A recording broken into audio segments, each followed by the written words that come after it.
Bonjour, aujourd'hui au repère des furets, on va vous parler troubles hormonaux chez la furette et notamment pseudogestation.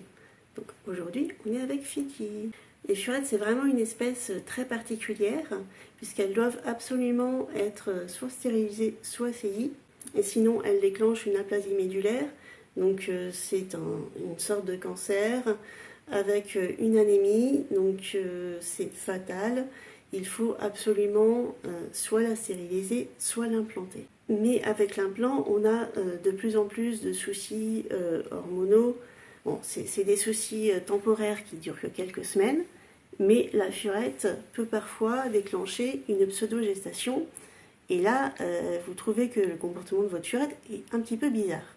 Elle cache tous ses jouets, elle peut leur faire la toilette comme si c'était des bébés. Elle peut aussi faire la même chose avec ses copains, donc avec les autres furets, elle les prend, elle leur fait énormément de bisous, de léchouilles, elle les tripote dans tous les sens, elles peuvent les cacher dans un coin aussi. Donc les copains, ça peut un peu les énerver, ils peuvent trouver ça un petit peu chiant, sauf que ça peut durer plusieurs semaines. En général, une furette qui fait une pseudo-gestation, c'est parce qu'elle vient d'être implantée alors qu'elle était déjà en chaleur. Il n'y a pas eu de gestation. Donc c'est un petit peu le bordel dans sa tête, dans son corps, et puis tout à coup elle ne sait plus comment faire, et elle pense et elle voit un petit peu des bébés partout.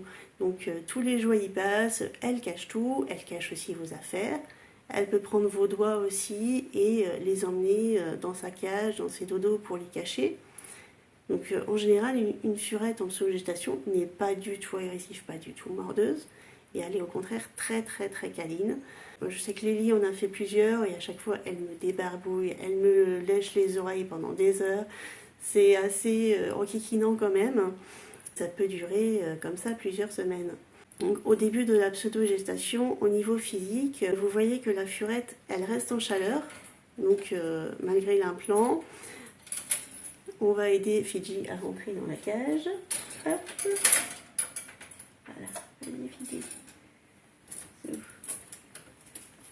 Donc la furette reste en chaleur, sa vulve est bien visible. Elle prend du poids, mais sa courbe de poids monte très bien en quelques jours, quelques semaines. On voit son petit ventre qui s'arrondit, les tétines qui ressortent, alors qu'elle n'est pas en contact avec un mâle, elle vient d'être implantée. Donc là c'est un petit peu la panique, on se demande ce qui se passe. Et puis on voit son comportement qui change, elle est de plus en plus câline, elle cache ses affaires, elle leur fait plein de bisous, elle fait la toilette aux peluches.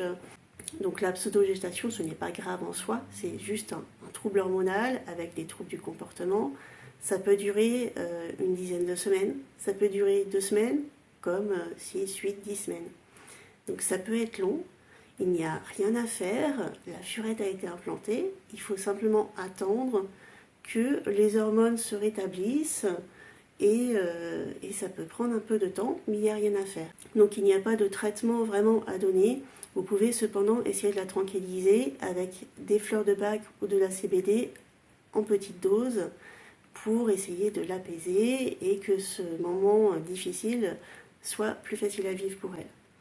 Donc n'hésitez pas quand même à en parler à votre vétérinaire ou à une naturopathe. Vous retrouverez également d'autres informations sur le blog du repère des furets, dans les vidéos, sur la chaîne YouTube et dans l'information Tout savoir sur le furet.